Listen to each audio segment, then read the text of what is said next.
উনি বাংলাদেশের নাগরিক। ওনার পরিবার এবং ওনার বাংলাদেশের রাজনীতিতে দীর্ঘদিনের অবদান আছে। আমার কমন সেন্স বলে উনি ফিরে আসবে।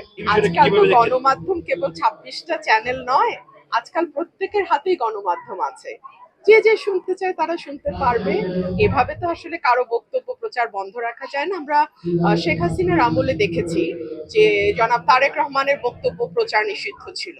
Presenting Walton Crystal Series. Switch to premium. Switch to Crystal. এবং সেটা কোর্টের আদেশ দিয়ে নিষিদ্ধ ছিল। সেটা যদি গণতন্ত্র না হয় তাহলে এটাই বা কি করে গণতন্ত্র? এটা দেশের আইন শৃঙ্খলার যে নাজুক পরিস্থিতি সেটাকে ইন্ডিকেট করে। দলগুলোর যে তাদের অঙ্গ সংগঠনের উপরে কোনো রকম কোনো কন্ট্রোল নাই সেটা ইঙ্গিত করে। এবং দিন শেষে আবারও যে আমরা পুরনো রাজনীতিতেই ফিরে যাচ্ছি বা ফিরে গেছি সেটা ইঙ্গিত করে।